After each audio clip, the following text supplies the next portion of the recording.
저를 비롯한 대부분의 사람들은요, 복을 좋아합니다. 복. 웃으면 복이 와요. 새해 복 많이 받으세요. 아이들 별명에도 복덩어리. 우리 주변에는요, 복에 관련된 말들이 굉장히 많이 있습니다.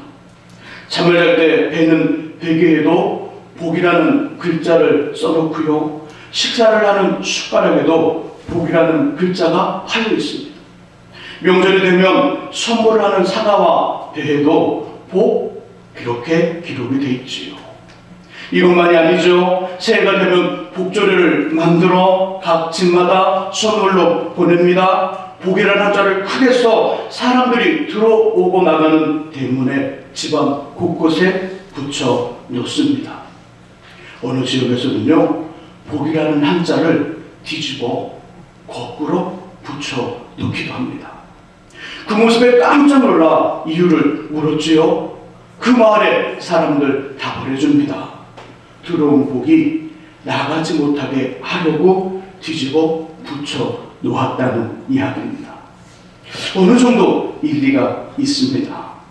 이처럼 우리는 복을 좋아합니다. 그래서일까요? 저와 여러분들을 무진장 사랑하시며 크게 관심을 가지고 계시는 하나님은 우리를 향한 사랑의 편지, 기록된 성경에 복이라는 단어를 구약에서는요 283회, 신약에서는 57회, 총 340번을 사용하여 복이라는 이야기와 복이라는 말씀을 우리에게 해주고 계십니다.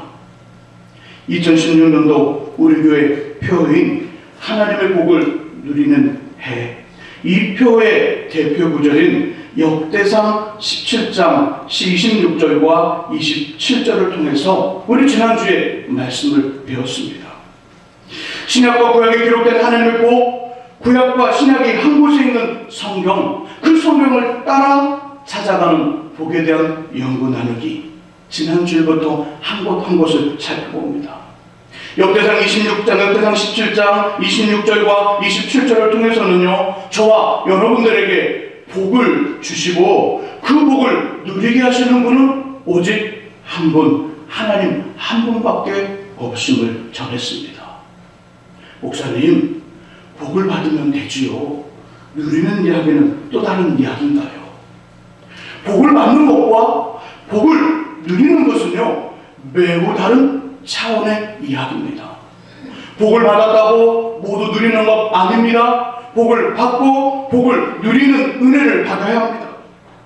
보통 사람들은요, 복을 받으면 그 소유가 자신이라고 생각하지만 그 받은 것을 내가 사용할 수도 있고요, 전혀 다른 사람, 낯선 사람이 사용할 수도 있습니다. 그리고 그 결정은 우리가 아니고요, 이 세상의 모든 것을 주관하시는 하나님이 그 결정을 하십니다.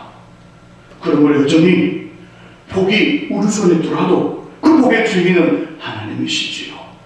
그리고 복을 받고 복을 누리게 하시는 은혜를 받아야 합니다. 하나님이 주시는 복으로, 하나님이 누리게 하시는 복으로 충만해지기를 예수님의 이름으로 축복합니다. 아멘. 저 여러분들이 함께 읽은 본문은요, 창세기에 등장하는 이스라엘의 세 번째 족장인 야곱의 이야기입니다. 130년 동안 험악한 인생을 살아오다가 이제 17년의 기간, 자신의 사랑하는 11번째 아들인 요셉과 함께 살아갑니다. 그렇게 삶을 살다가 147세에 하나님의 부름을 받게 되었습니다. 그 즈음에 자신의 12아들을 불러 아버지의 마지막 유언이며 자녀들을 향한 축복의 기도를 해주는 장면입니다. 첫째 아들 누벤을 불렀지요. 다음은 시므온과 레위를 불렀습니다. 드디어 11번째 아들인 요셉이 야곱의 앞에 나타납니다.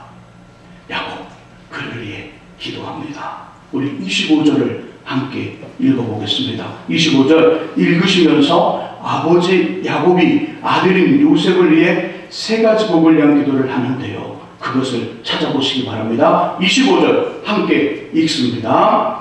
내 아버지의 하나님께로 말미암나니 그가 너를 도우실 것이요 전능자로 말미암나니 그가 내게 복을 주실 것이라. 위로 하늘의 복과 아래로 깊은 샘의 복과 젖먹이는 복과 태의 복이로다. 아멘. 세 가지 복이 열거되어 있습니다. 첫 번째 복은 뭘까요? 어디요? 그렇죠. 위에 하늘의 복입니다. 두 번째는요, 아래 땅의 복이지요. 세 번째는요, 젖먹이는 복, 태의 복, 자손, 후손의 복입니다. 지금 야곱은 자신의 11번째 아들인 요셉에게 복을 위하여 기도합니다. 전능자가 내게 복을 주실 것이라, 하나님 내게 복을 주실 것인데, 위로 하늘의 복과 아래로 땅의 복과 그리고 젖먹이는 복, 태의 복, 후손, 자손의 복을 내게 주시기를 원한다. 기록된 말씀 그대로 위의 복과 땅의 복과 후손의 복이 우리 안에 가득하시기를 주님의 이름으로 소망합니다. 오늘과 다음 주, 그 다음 주일은요, 3주간의 위에 하늘의 복을 중심으로 말씀을 나누도록 하겠습니다. 주보에 기록된 두 번째 본문을 찾아봅니다. 에베소서 1장 3절에서 7절의 말씀, 신약성경 310쪽에 있습니다.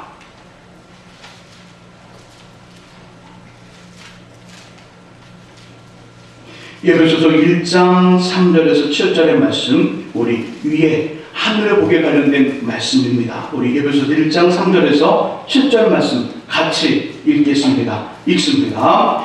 찬송하리로다. 하나님 곧 우리 주 예수 그리스도의 아버지께서 그리스도 안에서 하늘에 속한 모든 신령한 복을 우리에게 주시되, 곧 창세전에 그리스도 안에서 우리를 택하사 우리로 사랑 안에서 그 앞에 거룩하고 흠이 없게 하시려고 그 기쁘신 뜻대로 우리를 예정하사 예수 그리스도로 말미암아 자기의 아들들이 되게 하셨으니, 이는 그가 사랑하시는 자 안에서 우리에게 거저주시는 바 그의 은혜의 영광을 찬송하게 하려는 것이라. 우리는 그리스도 안에서 그의 은혜의 풍성함을 따라 그의 피로 말미암아 속량 곧 제사함을 받았느니라. 아멘. 사도 바울 선생님은요, 에베소서 1장 3절에서 7절의 말씀을 통하여 야곱이 자신의 아들 요셉을 위해 기도했던 복의 내용 중 첫 번째 하늘의 복을 이렇게 표현합니다. 그리스도 안에서 하늘에 속한 모든 신령한 복. 야곱은 위의 복, 하늘의 복이라는 말씀했고요, 사도 바울 선생님은 하늘에 속한 그리스도 예수 안에서 하늘에 속한 모든 신령한 복이라. 하늘에 속한 모든 신령한 복, 크게 세 가지입니다. 이번 주, 두 번째는 다음 주, 세 번째는 그 다음 주에 전합니다. 첫 번째는 이것이죠. 첫 번째는 하나님 그 자체가 우리에게 복입니다. 하나님 그 자체가, 하나님을 아는 것, 하나님을 숨기는 것, 이것이 복 중에 가장 큰 복이라고 성경은 누누이 곳곳에서 말씀합니다. 창세기 1장을 보면요, 하나님이 우리 사람을 만드실 때에 원리가 나타나 있는데요, 이렇게 하시지요. 말씀하기를 우리가 성부와 성자와 성령의 하나님이 말씀합니다. 우리가 사람을 창조하되 우리의 형상, 하나님의 형상대로 사람을 만들자, 이렇게 말씀을 하시고요, 흙으로 사람 모양을 빚습니다. 그리고 생기를 그 속에 불어넣어 살아있는 존재, 인간, 사람을 만드셨죠. 그럼 우리에게는요, 외모가 어떠하든, 나이가 어떠하든, 배움의 정도가 어떠하든, 태어난 곳, 살아온 것이 어디이든 간에 지울 수 없는 하나님의 형상, 우리 안에 있습니다. 목사님 어떻게 할 수 있을까요? 하나님의 형상이 우리 안에 있는데 어떻게 할 수 있을까요? 한번 예를 들어볼까요? 이런 경우, 선한 것을 보면, 선한 것을 여러분이 보면 어떤 마음이 들던가요? 선한 것들을 보게 되면 함께 기뻐합니다. 함께 기뻐하고 함께 감동을 받고요, 함께 눈물을 흘립니다. 새벽 예배를 마치고요, 집에 가는 길에 뉴스를 듣습니다. 뉴스 중 사건, 사고, 문제가 아닌 따뜻한 뉴스라고 따뜻한 이야기를 전해주는 그 내용이 있습니다. 그 이야기를 듣다 보면요, 저도 모르게 가슴이 뭉클해집니다. 감동을 받습니다. 마음이 포근해집니다. 선한 것을 바라봤을 때 우리의 반응은 모두 다 그것에 대하여 동일하고 비슷한 반응을 보입니다. 반대로 잘못되고 악한 것 앞에서는요, 함께 분개합니다. 저러면 안 되지, 저러면 안 되지. 함께 분개하고요, 정의 편에서 악을 제거하려 합니다. 이것이 우리 안에 있는 하나님의 형상 한 가지 예인 것이지요. 또 성경적으로 하나님의 형상이 어떻게 우리 안에 있는가? 전도서 3장 11절 말씀 이렇게 말씀합니다. 우리 안에 영혼을 사모하는 마음을 주셨느니라. 하나님의 형상의 두 번째 증거, 우리 안에 있습니다. 영혼을 사모하는 마음이 있습니다. 영혼. 엄마와 아빠의 사랑의 글씨로 한 아이가 태어납니다. 이 아이가 자라 유치원에 가고요, 초등학생, 중학생, 고등학생, 대학생이 되어 어느덧 회사에 취업을 합니다. 회사를 다니며 직장 생활하다가 사랑하는 사람을 만나 가정을 만들고 또 다른 아이를 출생하지요. 그렇게 70년에서 80년을 살다가 다시 하나님에게로 돌아갑니다. 우리 사람은요, 불완전합니다. 생명의 어떤 죽음이라는 그 한계를 어느 누구도 뛰어넘을 수 없는 한계와 제한을 가지고 있는 존재입니다. 그럼 우리들이 제한과 끝이 없는 영혼을 사모합니다. 영원한 존재를 찾아 섬기려 합니다. 모든 사람들, 우리는 그리스도와 예수 그리스도 하나님을 믿기에 영원한 존재를 온전히 믿고 있습니다. 그러나 그리스도를 알지 못하는 세상의 사람들도 영원을 사모하는 마음이 그 안에 있기에 영원한 존재를 찾아 섬기려 합니다. 신앙심을 갖습니다. 믿음의 생활을 하려 하고요, 종교적인 활동을 그 나름대로 갖기 시작합니다. 아주 오래전 제가 직접 목격한 일입니다. 군대 제대를 앞두고요, 마지막 휴가를 나와 설악산 등반을 하게 되었습니다. 설악산의 제일 정상 대청봉을 올라가는데요, 얼마나 힘이 들던지 제대를 며칠 안 남기고 지금까지 군생활한 모든 것을 다 합친 것보다 더 고통스럽다는 마음이 들었습니다. 이 몸으로 올라갔으니 상상이 되시지요. 다시는 안 온다. 만일 온다면 헬기나 자동차나 케이블카를 타고 온다. 다짐을 수차례 하면서 정상에 올라갔습니다. 정상에 점을 딱 찍고 내려오는데요, 밤이 깊었습니다. 추위라 컴컴해지니까요, 산길을 알 수가 없는 겁니다. 다행히 산악회 회원들이 있어서 그들의 도움으로 밑으로 내려오고 있었습니다. 거의 왔을까요? 그곳에서 목격되어진 광경은 또 다른 세계, 제가 살아가고 일반 사람들이 살아가는 세계가 아닌 또 다른 세계가 펼쳐져 있었지요. 이곳 저곳에 비닐로 동그랗게 뭔가를 만들고요, 그 안에 사람이 있는 겁니다. 바람이 부니까 추우니까 그 바람과 추위를 막기 위해서 비닐로 동그랗게 만들고요, 그 안에 사람이 들어있습니다. 정면에는 추 한 조각 펴 있었고요, 먹을 수 있는 작物들이 작게 진열되어 있었죠. 저게 뭘까? 비닐 안에 사람이 있고 그 사람 앞에 추가 켜 있고 초 밑에 작은 음식들이 진열되어 있는데 저게 도대체 뭘까? 얼마 안 있어 알게 되었습니다. 바로 그것은요, 제사를 드리는 것이었습니다. 제사를. 비닐 안에 있는 사람은 제사를 통해 설악산에 있는 산신령을 받으려는 그 목적으로 그 앞에 제사하고 그 일을 하고 있었습니다.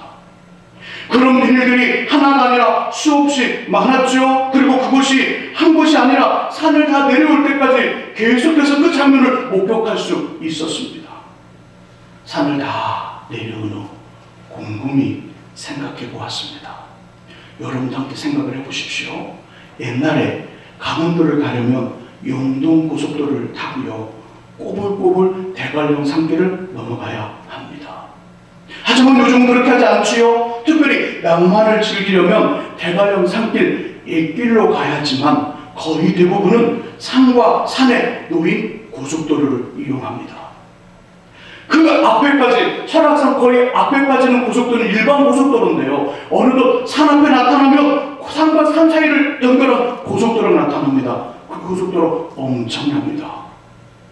어떻게 설악산 줄기에 차 2대가, 양쪽에 차선을 합치면 차 4대가 동시에 다닐 수 있도록 그렇게 큰 구멍을 뚫었을까요?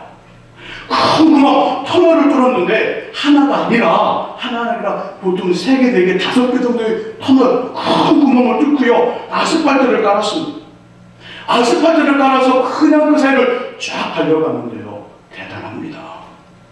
그곳을 지날 때마다 그것을 계획하고요, 그 계획한 대로 완공한 사람들이 누굴까? 존경심이 갑니다. 야, 참 위대하다. 동일한 사람이지만 위대하다. 경외심을 갖습니다.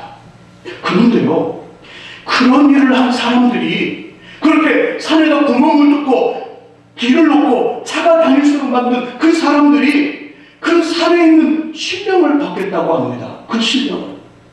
여러분, 만일 산신령이 있다고 하고요, 산신령이 사는 곳을 임의로 폭파하여 구멍을 내며 필요에 따라 얼마든지 산의 모양을 다르게 만들 수 있는 사람과 그 산에 사는 산신령 중 누가 더 센가요? 누가 더 센가요? 산신령인가요? 산신령이 살고 있는 산을 임의로 만들 수 있는 사람이 센가요? 누가 더 센가요? 누가 더 힘이 있는 것인가요? 꼭 섬기고 모셔야 된다면 누가 섬기고 누가 모셔야 될까요? 사람인가요? 아니면 산신령인가요? 누굴까요? 몇 분만 대답하시나요? 아직까지는 맞습니다. 사람이 산신령보다 더 셉니다. 더 세고 더 힘이 있습니다. 산신령이 사람을 섬기며 모셔야 되지요. 이것이 맞습니다. 우리 동네 인천에 자랑거리 하나 있죠? 가장 높은 산을 가지고 있습니다. 무슨 산일까요? 모르세요? 어떤 산일까요? 계양산이 있습니다.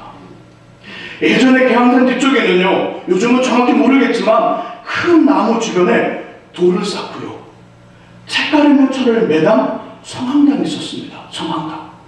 혹시 기억을 하십니까? 성황당. 저쪽에 앞길 말고 뒤쪽으로. 어릴 적 저의 기억은 그것이 너무너무 무서웠습니다. 그 앞을 딱 가려면 뭐가 확 나타나, 할까봐 정말 겁이 났습니다. 친구들과 함께 밤을 따고 깨암을 따는 그 길에 이 성황당이 있습니다. 밤을 따고 깨암을 따러 갔다가 그 앞을 지날 때이면요, 발걸음이 빨라집니다. 한 200m 정도 앞에 나타났는데 200m 전에 발걸음이 굉장히 빠릅니다. 한 10m 앞에서는 어떻게 할까요? 그냥 달려갑니다. 그냥 막 달려간 50m 뒤로 하고 100m 뒤로 하고 딱 씁니다. 한숨을 후 쉬고 밤을 따러 가고 깨암을 따러 갑니다. 한참 밤을 따다 깨암을 따다 제 안에 찾아온 두려움, 어떤 두려움이 올까요? 다시 그 앞을 지나가야 되는데 이거 어떡하지? 너무너무 그곳이 무서워서 그런 마음을 가졌습니다. 시간이 좀 지나고 곰곰이 이 일을 생각해 보았습니다. 그리고 그 후에 그런 저의 모습이 얼마나 어리석고 바보 같은지를 깨닫게 되었습니다. 지금처럼 겨울이 되었다 가정을 합니다. 기온이 떨어지고 너무 추운데 난방이 끊어졌습니다. 보일러도 안 돌아갑니다. 가스도 멈췄습니다. 전기도 멈췄습니다. 이러면 어떻게 하죠? 태울 수 있는 것들은 뭐죠? 오래된 옷을 태우고 버릴 책들을 모아 태우기 시작합니다. 다 태웠습니다. 근데 태울 것이 없습니다.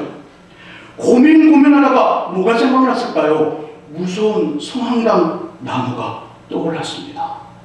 이제 어떻게 하면 좋겠습니까? 추워 고통을 당하다가 얼어 죽을까요? 아니면 도끼를 가지고 가 성황나무를 잘라 땔감으로 사용하여 생명을 지키겠습니까?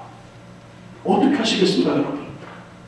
그냥 추워 얼어서 그냥 꽁꽁 얼어서 이렇게 생명에 가닥가닥 하는 게 좋을까요? 아니면 도끼를 들고 성황나무를 패 땔감을 사용해서 불을 피워 그 추위를 이기고 겨울을 이기는 것, 어느 것이 날까요? 어떻게 하시겠습니까? 그렇죠. 묻는 제가 바보이지요. 당연히 도끼를 가지고 가 소망과 나무를 잘라 땔감으로 사용하여 생명을 지키고 추위를 이겨낼 것입니다. 그렇다면 누가 더 세고 힘이 있는 것인가요? 성황당 나무입니까? 아니면 그 나무를 도끼로 살릴 수도 있고 도끼로 죽일 수도 있는 우리 저입니까? 누가 절을 하고 누가 숨기며 누가 두려워하는 존재로 나타나야 됩니까? 성황당 나무일까요? 아니면 우리일까요? 누가 더 힘이 세죠? 누가 누구를 섬겨야 될까요? 성황당 나무가 우리를 섬겨야 합니다. 그런데 우리가 반대로 살아갑니다. 성황당 나무와 산신령을 두려워하며 섬기고 모십니다. 이유는 한 가지, 하나님을 알지 못하기 때문입니다. 하나님을 섬기지 않기 때문이지요. 하나님은 유일신, 유일한 분, 하나님 말고는 다른 신이 존재하지 않습니다. 하나님 말고는 이 땅에 신이 존재하지 않습니다.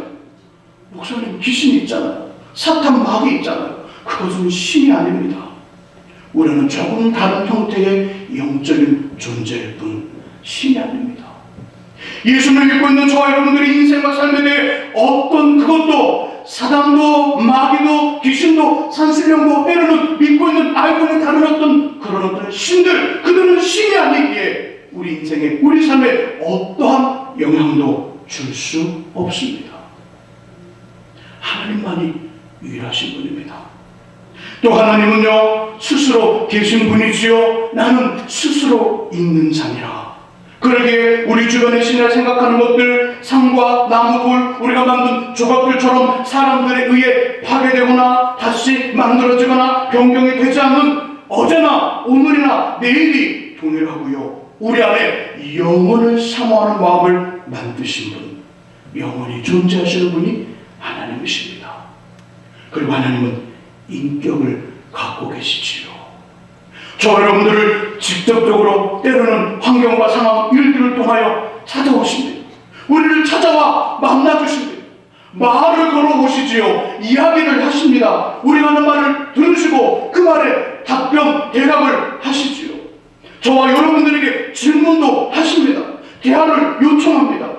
어떤 일에는 우리를 설득하십니다. 때로는 우리에게 설득을 당하기도 하십니다. 마치 비밀이 하나도 없는 친구처럼 우리 안에서 우리와 함께 먹고 마시며 호흡하면서 동고동락을 하십니다.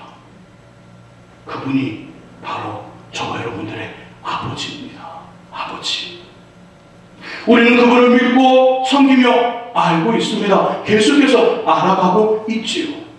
만일 하나님 우리를 택하여 오시지 않았다면, 하나님 우리를 선택하여 너는 내 것이라 말씀하지 않았다면, 우리를 택하여 자신의 사람으로 만들지 않았다면, 우리 또한 세상의 일반 사람들처럼 자신의 손으로 만들어 존재의 의미를 부여하고 섬기다가 언제든지 부수고 버리고 변형시켜 새롭게 만들어 다시 존재의 의미를 부여하고 섬기는 어리석고 무지한 삶. 인격도 의미도 없이 북가는 대로 빨갛게 갈겨쓴 글씨와 종이가 나의 소원을 이루어주는 것 같아 거금을 주고 구입하여 남편 모르게, 아이들 모르게 그들의 베개 속에, 장롱 속에, 팬티 속에 넣고요. 발각될까봐, 분실할까봐 조마조마하며 삽니다. 그것에 붙잡혀 평생 노예가 되는 것이지요. 신들은 여인이라고 말하는 그 사람들 말에 평생 하늘을 1년을 살아갑니다. 그들의 말에 따라 좌지우지합니다. 아니요, 안 그러셔도 됩니다. 그들에겐 그런 힘이 없습니다. 그렇게 붙잡혀 평생 노예가 되어 살아갑니다. 주변에 큰 나무가 우리에게 무엇인가를 해줄 것 같고 큰 돌이 우리를 지킬 것 같으며 이미 죽어 뜨거운 물에 삶아진 웃고 있는 돼지머리가 우리를 잘 되게 할 것 같아 말도 못하고 듣지도 못하며 움직이지도 못하는 것들 앞에서 머리를 숙이고 무릎을 꿇으며 우리의 땀과 정성을 들여 모은 돈을 바치는 어리석고 무지한 삶을 살았을 것입니다. 그런데 하나님 때문에 하나님 때문에 이런 삶을 살지 않습니다. 품위 있는 삶을 살아갑니다. 품격 있는 삶을 살고 있습니다. 보기에 아름다운 인생이 되었습니다. 어제보다 오늘보다 내일이 더 좋아지는 희망과 소망이 있는 인생을 살아갑니다. 누가 우리에게 이런 기가 막힌 선물을, 기가 막힌 인생을 주셨을까요? 하나님이 이렇게 해 주셨습니다. 그러므로 하나님이 저와 여러분들의 복인 줄 믿습니다. 하나님을 알고 하나님을 섬기는 것이 복 중에 가장 큰 복인 줄 믿습니다. 이제 오늘의 말씀과 관련된 성경 두 군데를 찾고요, 오늘 말씀을 정리하기 원합니다. 두 군데 모두 시편인데요, 시편을 한번 가보시기 바랍니다. 첫 번째 말씀 시편 16편 2절로 가보시기 바랍니다. 구약성경 812쪽에 있습니다.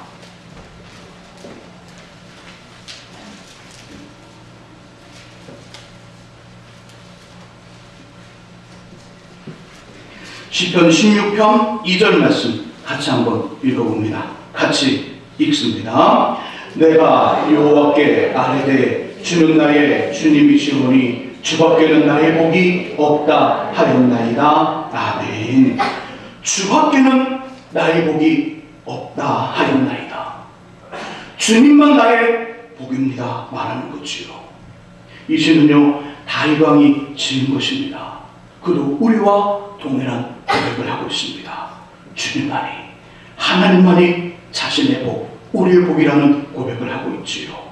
다른 한 군데의 말씀은요, 시편 73편 28절의 말씀입니다. 73편 28절 856쪽에 있습니다.